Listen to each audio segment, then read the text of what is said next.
Olá pessoal, hoje nós vamos continuar com o nosso estudo da teologia sistemática e nós vamos falar da teologia da filiação, a paternidade de Deus sobre as nossas vidas. Quero mais uma vez pedir para vocês, o trabalho que vocês forem enviar, mandarem na data específica o que foi pedido e evitar o uso de inteligência artificial. Eu prefiro ler o trabalho, o seu resumo com as suas palavras, aquilo que você entendeu, aquilo que você absorveu, aquilo que você recebeu, do que ler palavras bonitas sem ter certeza que você recebeu tudo aquilo. Então fique à vontade, escreve com suas palavras, coloca no papel aquilo que você entendeu, o resumo da aula, da maneira que você recebeu, daquilo que Deus tocou no seu coração e aquilo que mais mexeu com você e alimentou o seu espírito. Então não use inteligência artificial. Nós vamos continuar hoje, então, estudando sobre a paternidade de Deus, a teologia da filiação. Eu quero começar compartilhando com você que existe uma progressão no relacionamento de Deus com a gente. Existe uma progressão no relacionamento de Deus com a gente. Lá em Gênesis, nós vemos que Deus criou o homem, a sua imagem, a sua semelhança. E o homem é definido, no início de tudo, como a criação. Nós somos criados, moldados pela mão de Deus. E desde o início, nós já percebemos o desejo, o anseio do Senhor em estar próximo de nós, de andar com a gente, estar em proximidade. Todos os dias, Deus descia para andar com Adão no jardim, para conversar. E aí, Adão, quantos animais você deu o nome? O que você conheceu hoje? O que você descobriu hoje? Eu imagino que com um tanto de animais, frutas, árvores, espécies, de tudo que existia, não era possível fazer tudo em um dia. Então, a cada dia, Deus aparecia para conversar com a sua criação e saber o que ele descobriu, o que ele viu pela primeira vez, o que deixou ele maravilhado. E nós vemos esse coração, o sentimento de Deus em caminhar próximo, em estar juntos. Nós vemos que essa progressão continua, mesmo com o pecado acontecendo, Deus protege Adão. Quando nós falamos que Deus tirou Adão e Eva do jardim, Deus não tirou Adão e Eva do jardim simplesmente porque estou bravo com vocês. Sai desse lugar. Nós falamos aqui numa aula anterior que ele tirou para a proteção. O homem não conseguia mais habitar na presença de Deus porque ele havia sido corrompido. E Deus, um Deus justo, um Deus de glória, um Deus de poder, a presença dele se tornava muito forte. Mais tarde nós vemos que Moisés queria ver Deus e Deus falando para ele, não tem como, a minha presença vai te consumir. Foi isso que o pecado fez com o homem. Então Deus, para proteger Adão e Eva, os tirou do jardim, colocou do lado de fora, mas matou um animal, cobriu, cuidou deles, para estabelecer para um futuro não muito longe, de novo, o relacionamento que Deus desejava ter com o homem. Mais tarde, nós vemos na vida de Abraão que Deus começa a restabelecer um relacionamento mais próximo e chama Abraão de amigo. A Bíblia define ele como amigo de Deus. Então nós vemos que começou como criação, agora nós vemos o homem sendo chamado de amigo de Deus. Não sei se você nota, mas a urgência do céu em trazer de volta aquilo que pertence a Deus. A urgência do céu em trazer, em resgatar, em restabelecer o relacionamento. E não só fazer como era antes, mas elevar para uma nova dimensão. O homem que antes era simplesmente uma criação, agora é amigo de Deus. Nós vamos compartilhar alguns versículos, eu quero encorajar você que está anotando, para você anotar todas as referências e quando você fizer o seu resumo, você incluir no seu resumo tudo isso que nós estamos falando aqui e agregar. Porque quando acabar essa matéria, quando você se formar, quando esse curso passar, você vai esquecer de muita coisa, mas você vai poder voltar para suas anotações, o Espírito Santo vai te trazer de volta tudo aquilo que você recebeu aqui. Então a progressão do homem, a criação no jardim, Abraão, amigo de Deus, e a história continua. Mas Deus não fica satisfeito em apenas ter a criação, não fica satisfeito em apenas chamar o homem de amigo, e ele continua nessa busca intensa para se aproximar do homem. Deus quer tanto se aproximar do homem que ele deixa de ser Deus para se tornar homem. Jesus, então, desce da glória. Eu acho tão extraordinário que Jesus saindo do céu, meu irmão, é Jesus saindo da eternidade. Ele vivia fora do tempo e aí ele decide colocar o pé na linha do tempo. Ele decide colocar o pé num lugar limitado, onde existe passado, presente e futuro. Ele sai do lugar de onde ele sabe de todas as coisas e ele se humilha na condição de homem, como está na Bíblia. E o Deus que sabe de tudo escolhe limitar o seu conhecimento, escolhe limitar a sua existência, escolhe limitar a sua presença para um tempo, para uma estação, para uma geografia específica. Tudo isso para trazer de volta a criação, os amigos e, enfim, após o sacrifício de Jesus, se tornar filhos de Deus. Algo extraordinário nesse relacionamento com o Senhor é a progressão, o aumento da intimidade, o aumento dessa proximidade, desse achegar de Deus, da aproximação do céu com a terra, a ponto dele pagar o preço de entregar sua própria vida para aquele que era criação se tornar filho. Por isso nós temos que entender que o sacrifício de Jesus, de maneira sistemática, vai além de perdão de pecados, vai além de tirar a culpa, tirar essa dor, libertar das enfermidades, mas vem para tornar você filho de Deus. Nós, em Cristo, nos tornamos filhos de Deus. Deus, ele não te contratou. Você não é um contratado do reino, você não é um empregado da família real. Não, você é filho de Deus. Empregado tem cheque, empregado tem salário, empregado tem um bônus no final do ano, empregado também tem o medo, a insegurança e a possibilidade de ser demitido, de não ter mais o seu trabalho. Mas filho não tem cheque, filho não tem bônus, filho não tem salário, filho tem herança. E o filho não tem preocupação de ser demitido do cargo de filho. Uma vez que você é filho de Deus para sempre. Algo interessante notar é que nem o governo terreno, aqui nos Estados Unidos, você não pode adotar uma criança, ir no orfanato, escolher a criança, fazer a documentação toda, legalizar aquela adoção, levar a criança para casa e depois, mais tarde, devolver a criança para o orfanato. É proibido um filho adotado ser devolvido para a adoção. Meu Deus! Se o governo terreno, caído, fraco, corrupto, não aceita uma criança adotada ser devolvida para a adoção, você acha que o reino dos céus vai permitir que você, que uma vez foi adotado, seja devolvido para o lugar de onde você veio? Deus te amou quando você ainda era pecador.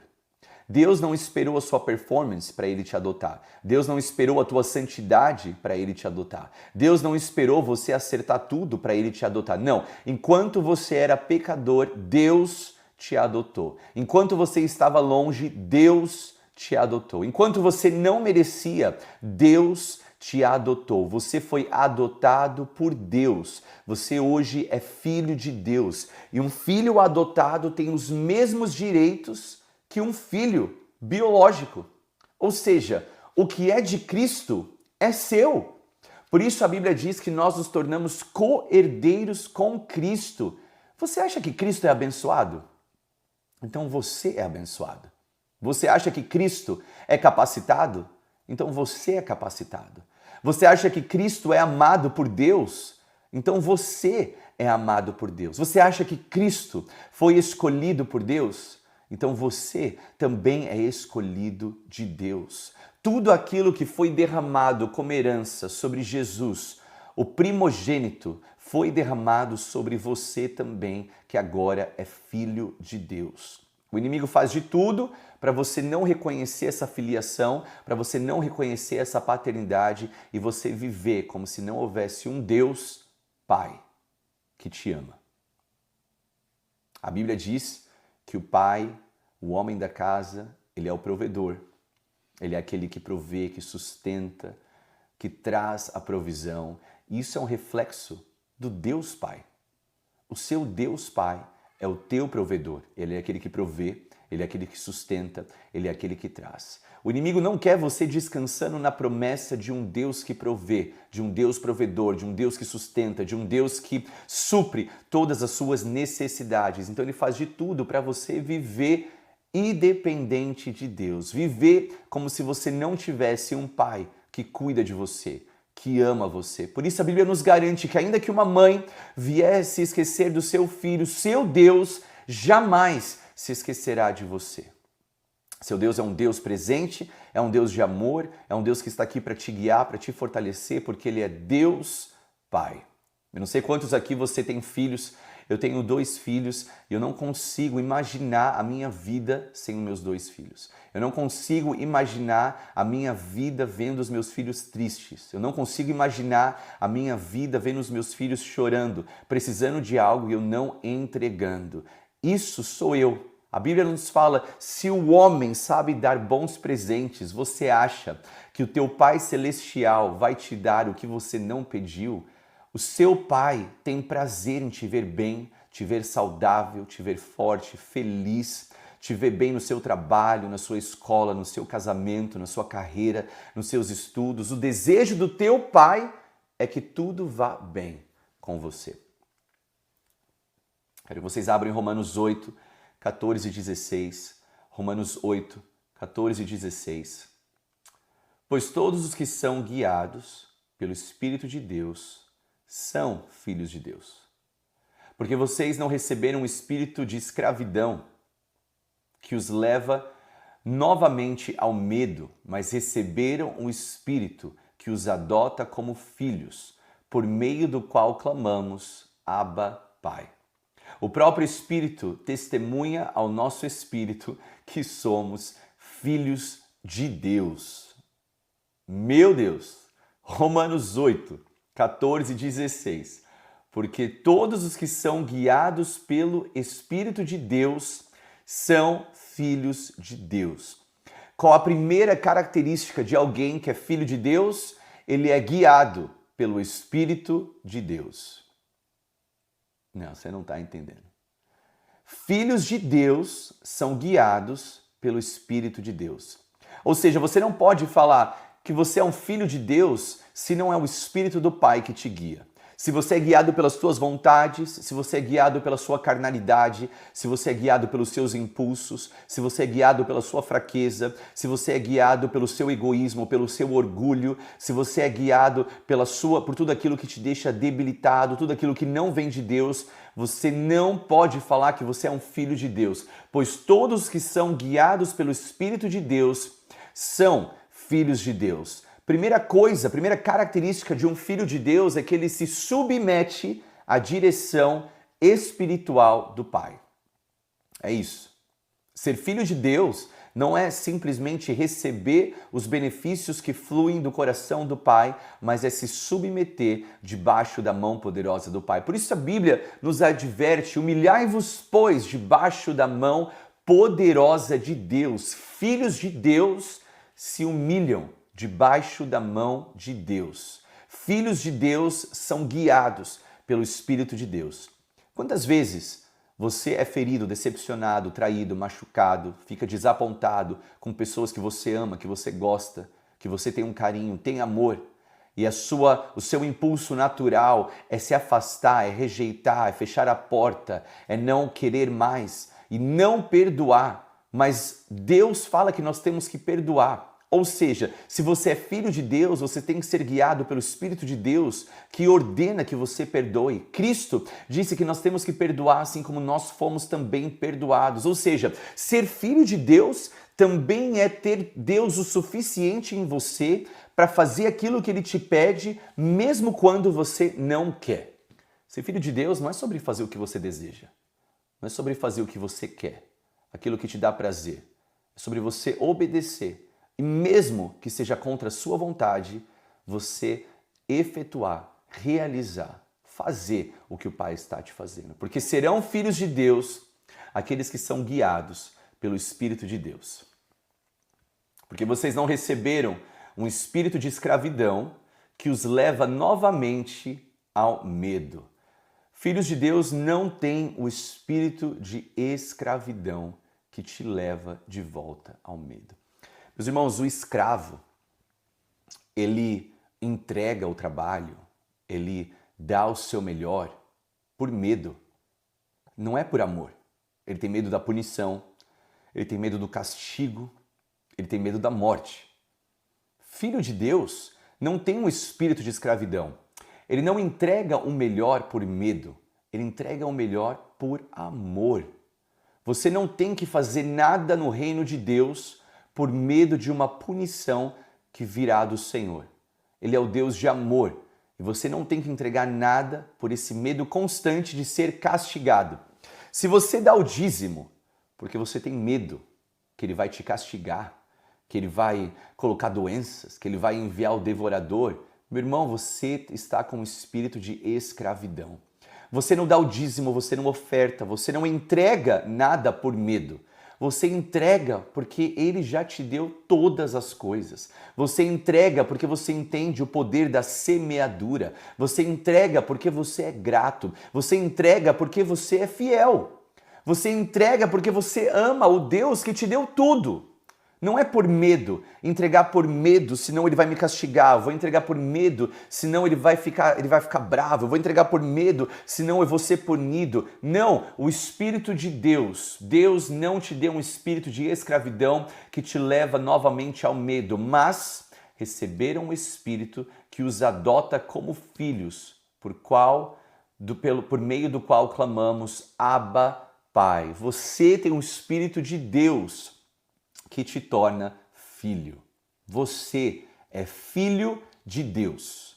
Você pertence à família eterna do Senhor. Ele te deu o espírito de coragem, o espírito de ousadia, o espírito em você que clama Abba, Pai. Esse espírito não está clamando para o seu patrão. Não está clamando para alguém que vai tomar de você o que ele te deu. Não. Ele é o teu pai. Meus filhos, eu tenho um filho de 5 anos, vai fazer 6 de setembro, o Leonardo, e a Vitória tem 1 ano e meio. E é normal nessa progressão do crescimento, né, da idade deles, o comportamento mudar um pouco. A Vitória ainda acorda de vez em quando de madrugada porque ela quer tomar o leite dela. Nós temos que levantar, ir lá, preparar o leitezinho dela, colocar para ela. E ela fica feliz, contente e volta a dormir. O Léo já está numa idade diferente. O Léo, ele já com 5 anos, ele sabe ir na geladeira, ele sabe pegar o que ele quer, ele sabe abrir o pantry, sabe abrir onde fica a comida toda e pegar aquilo que ele quer comer, se ele quer o cookie, se ele quer o leite, se ele quer o macarrão. Ele já tem autonomia, ele sabe onde está tudo. A Vitória, com 1 ano e meio, chorar de madrugada porque ela quer alguma coisa, aceitável. O Léo crescendo, imagina ele com 15 anos chorando de madrugada porque ele quer o leitinho. Eu não vou levantar e ir até o quarto dele, a minha esposa não vai levantar e ir até o quarto dele para levar o copo de leite. Por quê? Porque ele já tem maturidade suficiente e saber que se ele quer, ele precisa levantar do quarto dele, ir até a geladeira, abrir a geladeira, pegar o galão de leite, colocar no copo e tomar o leite, porque o pai já comprou, já deixou disponível e a maturidade revela para ele que ele tem acesso. Você tem um pai que já deixou coisas disponíveis para você, já deixou tudo preparado para você, mas é a maturidade que te posiciona, que te dá consciência da sua filiação, para te dar o poder e a autoridade, a ousadia de tomar posse de tudo aquilo que ele já comprou, já pagou para você ter acesso. Para de ficar chorando, pedindo para Deus te dar tudo aquilo que ele já te entregou.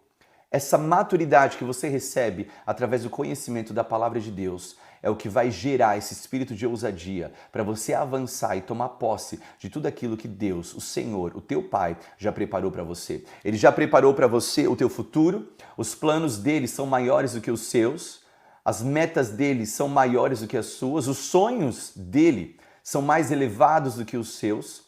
Ele já preparou um futuro de bênção, um futuro para te abençoar, um futuro para te prosperar. Ele quer você saudável, forte, corajoso, feliz, vivendo uma vida abundante, prosperando em tudo aquilo que você está fazendo.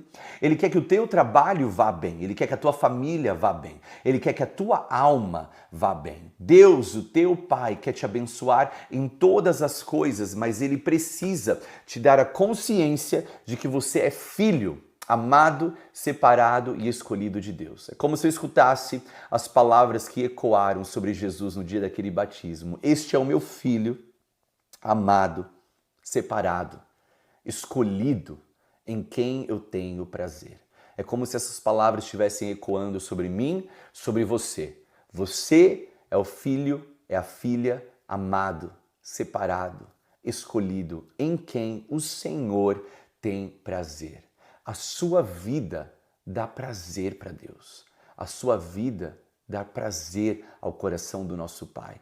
E o desejo dele é que você esteja bem, reconhecendo que você tem um Pai de amor, um Pai presente, um Pai que nunca é ausente e sempre está pronto para te dar o que você precisa, te auxiliar, te guiar, te consolar, te ajudar, te dar a paz que excede todo entendimento, transbordar da alegria, fortalecer o seu coração, limpar os seus caminhos, te fazer prosseguir, te fazer avançar, revelar os planos extraordinários que Ele tem para você, filho amado de Deus.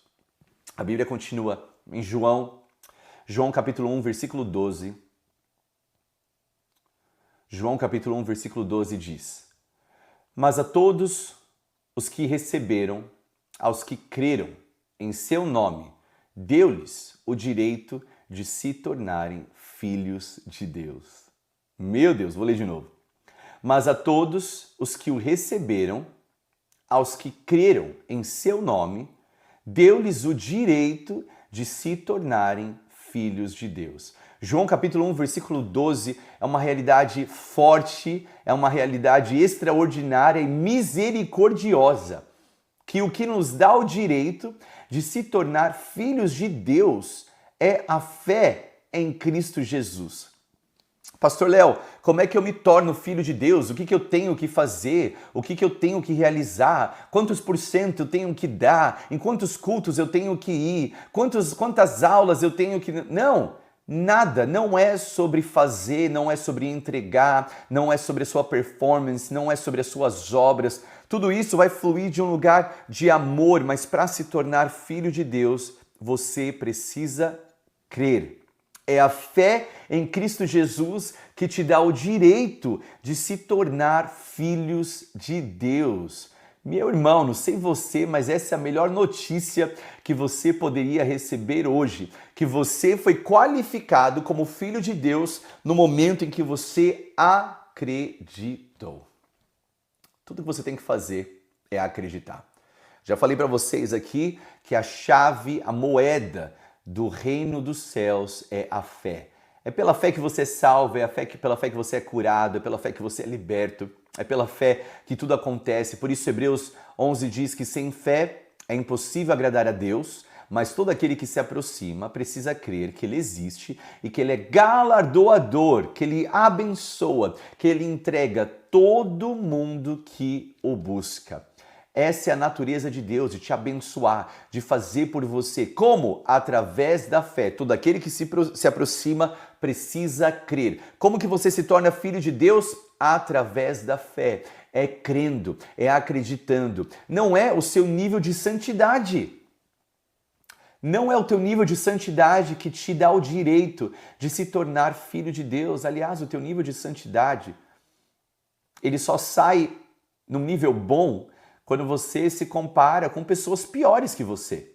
É fácil se sentir santo quando você se compara com aquele que matou, com aquele que estuprou, com aquele que cometeu uma atrocidade, quando você se compara com os piores comportamentos dessa terra. Mas como que você vê o seu nível de santidade quando você se compara com Cristo? Porque numa escala de pecado, meu irmão, pecado é pecado. Obviamente, existem pecados que são para a morte, existem pecados que trazem consequências piores, existem pecados que depois se torna mais desafiador você vencer aquilo que vai causar na sua vida, mas na balança de Deus não existem pecados ignorados, pecados que não têm peso, pecados que não afetam, pecados que não te separam. Então, quando você se compara com pessoas piores que você se sente o santo. Mas quando você se compara com Cristo, certamente você se sente o pior dos homens.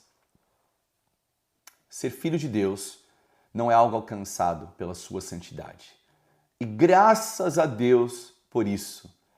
Graças a Deus que não é a nossa capacidade, não é o nosso esforço, não é a nossa entrega que nos torna filhos de Deus, mas é a nossa fé no Senhor, crer em Cristo Jesus, que nos dá o direito de nos tornarmos filhos de Deus. Então, tira todo o peso de culpa, para de achar que você não merece.